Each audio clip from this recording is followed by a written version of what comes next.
In screenwriting, as in life, sometimes less is more. Hi. Overwriting your screenplay not only flags you as an amateur, it makes it really hard for the reader to even see your story for all the extra crud you have going on there. In this video, I'm going to show you how not to overwrite your screenplay by taking a couple scenes from The Dark Knight and ruining them. Then at the end, there's going to be a little assignment challenge that you can complete in the comments below. And here we go.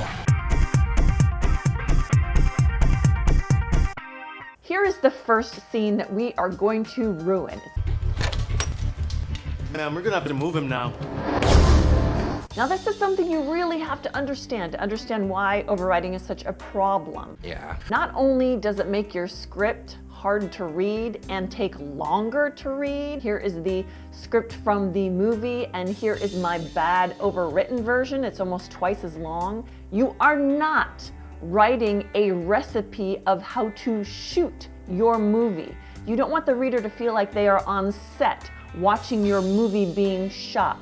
You want them to feel like they are in the theater with their popcorn and their date, enjoying your movie on the big screen. So that's why you have to really be careful. What you write is creating a certain movie in the reader's mind, and you want it to be your movie. And you didn't disappoint. So let's look at the movie that my overwriting paints in the reader's mind of my bad overwritten version of the script. Interior Gotham City, dense hospital room, Saturday late afternoon, 4:45 p.m. The room has white walls and light blue curtains. There's a view of the city streets outside the window. The fluorescent light of the hallway mixes with the natural light from the windows. It's a beautiful sunny day. Polk enters the room, no Davis, just a red-headed nurse back towards him, reading Dent's chart. She wears a white nurse's outfit. Man, we're gonna have to move him now. The redhead turns. It is the Joker, silenced pistol in hand. It's a Maxim 9mm. Without hesitation, he raises the gun, pulls the trigger, and he fires.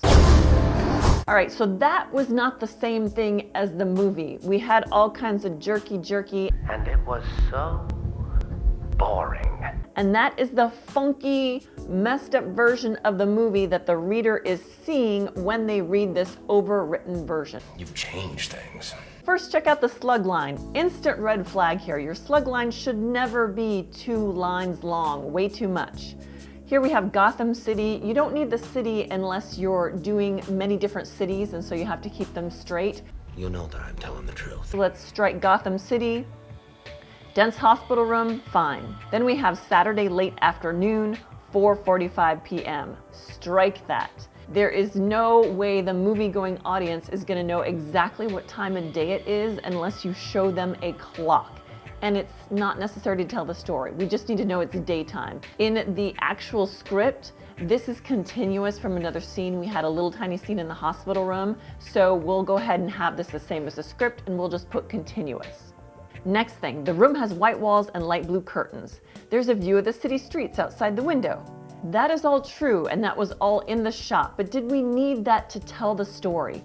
This is my favorite setting where people give descriptions of the room. I only have one question. If I say hospital room, do you have trouble visioning that?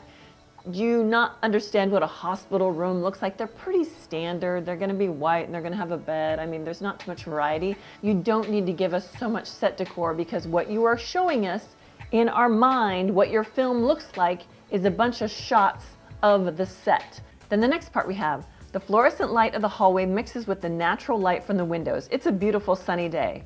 We do not need weather reports. Sunny is kind of a default. If your script has really specific mood and you need things to be foggy or raining or something like that, then you can put that in there. But otherwise, you're getting a little too novel-like if we get the weather report in every single scene and you're trying to set the tone with the weather. That's distracting. Also the lighting. You don't need to light every single scene. If it's crucial to know the lighting, let's say it's a horror movie and the person's hiding in the closet and they see the sliver of light under the door and then they see the shadow when the killer's walking by, okay, then we need the lighting. But otherwise, if the lighting doesn't enhance the story, we don't need the lighting. Now this particular scene is continuous from a previous scene, and in the previous scene, it had this. Dent heavily bandaged, hooked up to various machines. So we would need something like that in the scene because you do want to tell us where everyone is. So if you have a hospital room, you'd want to say who's in the bed and then who's in the room, if they're standing, if they're sitting. In any scene that you write, you want to orient us. So we would need that line, Dent heavily bandaged, hooked up to various machines, if this is the first time we were seeing Dent. But it's not, so it comes from the previous scene, so we'll keep this the way the script is in the actual script. The next part. Polk enters the room, no Davis, just a redheaded nurse back towards him reading Dent's chart. She wears a white nurse's outfit. Scratch, she wears a white nurse's outfit. If it's a nurse, we kind of get their outfit, we don't need it. If it's a waitress, we kind of understand what they're wearing. If it's a businessman, we kind of get what he's wearing. If you are introducing a character for the first time, if it's a businessman, you might, say something like, it's a cheap suit, or it's wrinkled, or it's a high-end suit, whatever, but really keep any kind of wardrobe to a minimum. Now the dialogue. Polk, ma'am, we're gonna have to move him now. The redhead turns. It's the Joker, silenced pistol in hand. It's a Maxim 9mm. Without hesitation, he raises the gun, pulls the trigger, and he fires. This I call the play-by-play. People think that if someone gets out of a car, you have to give every single little step of the way, like they open the door, they step out of the car, they close the door behind them. You only have to say things like, they get out of the car. We understand that they had to open the door to do it. In this particular case, the original script just has, he fires. That's it. It's simple. Now, even if you're not making any of those mistakes, you still might be making the biggest overwriting mistake. We're trying to help you. I don't need help. Not my diagnosis. And that is too much actor direction, too much actor choreography. There are so many scripts, they're just full of she smiles, he nods, someone looks, someone gazes. All the little emotions. Like you're telling the actor exactly what the actor is doing. And the problem with this is not only does it slow down the read, but the reader might start to ignore everything that's over here because they find out that you're just wasting their time with a bunch of nothing. And you don't want them to start ignoring parts of your script. No. So let's look at this scene right here in The Dark Knight. Okay, stop.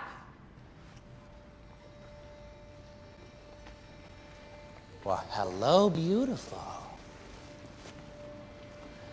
You must be Harvey Squeeze. Here's the bad version of that scene where you have way too much actor direction that's just clogging the whole thing up.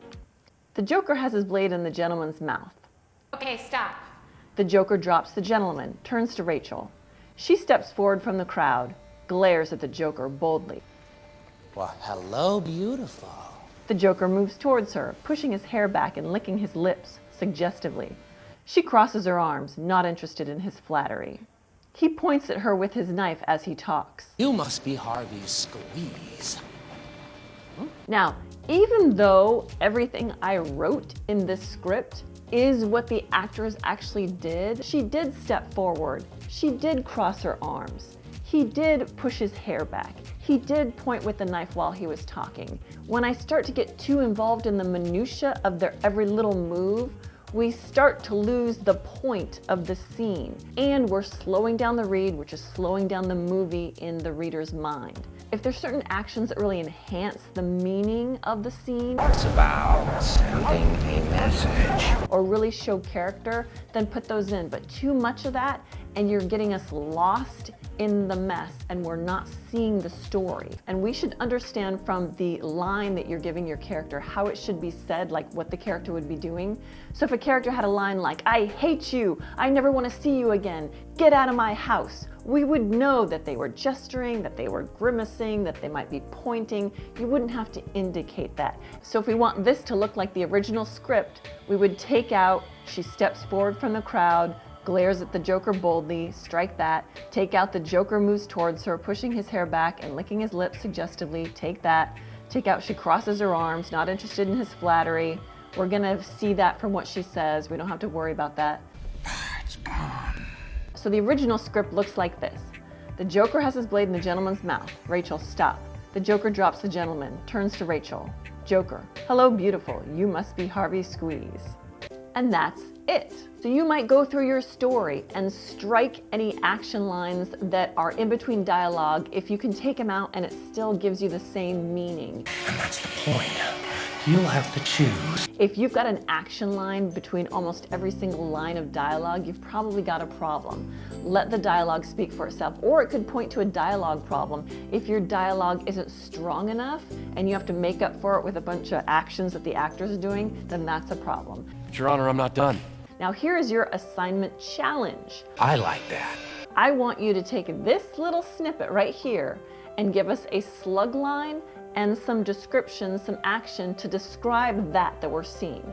And let's assume that the character word dancer has already been introduced in your script, so you don't have to give me a character introduction.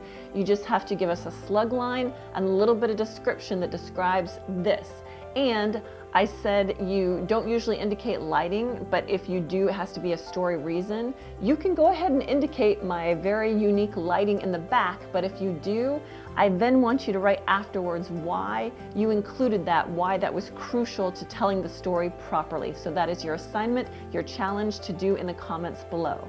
Otherwise, I hope you enjoyed this video. I love making these for you. If you would like to help support this channel, you can check out the Patreon page and become a Patreon. You complete me.